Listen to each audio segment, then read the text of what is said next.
I said that terrorism would come to America. I said that the oceans would not protect us from what we saw happening overseas. I told anyone that would listen, including our own government,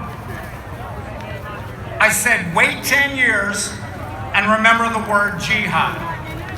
I was called crazy. I was called an alarmist. But I was only off by 2 years. And after the 1993 World Trade Center bombing, those that called me crazy sought my advice. But with all my years of studying and teaching on terrorism and jihadism, what I never thought that I would see, what never crossed my mind, is that America would have terrorism from within, from its own people. Throughout the years, many people have said that if America were to ever fall, it would not be from a foreign power, but rather from its own people. America now is so divided, so set in its differences.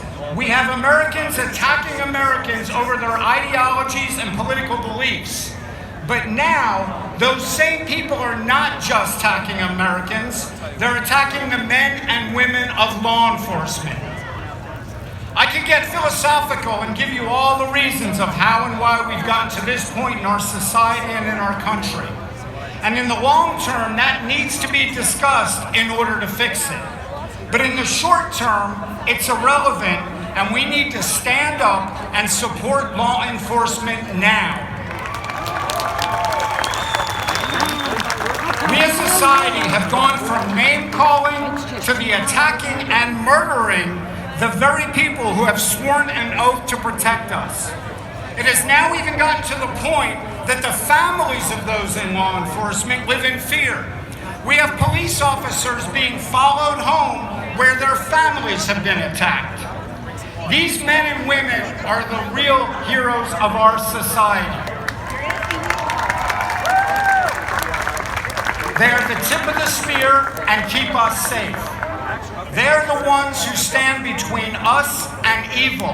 And without them, we have nothing but pure anarchy, and we as a country and a society are finished. The same people that are attacking them and say they want to disband and defund the police are the first ones to call 911 when they need help, and then they complain about the slow police response time. These same people have the gall to ask for police protection at their protests that call for the abolishment of the very police that are protecting them. There's a line in our national anthem, the land of the free and the home of the brave. Unfortunately, that is not the characterization of many Americans today who neither value freedom or are very brave, except for the men and women who put on a uniform, strap on a gun and badge, and go out and protect us while wearing a target on their backs. When I lecture groups on terrorism, I always have people ask me, what can I do? I can't fix the world. And I always say the same thing. Think globally, but act locally. You fix your own backyard. And if we all do that, the world will get fixed.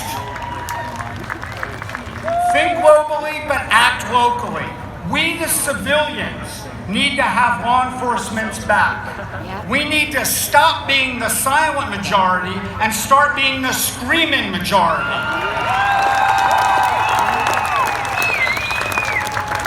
I have a tattoo on my arm. It has an I, a G, a Y, and a 6. I wear this with pride. It's for all my brothers and sisters in the military. It stands for I got your 6. But it's not just for the men and women in the military. It's for the members of our law enforcement as well. We need to let them know we have their 6. Every time you see a law enforcement officer, say hello and thank them. Tell them you appreciate them, their service, and what they do. And if you see an officer in trouble, do something. Scream. yell, call for assistance, and if you're able, help them.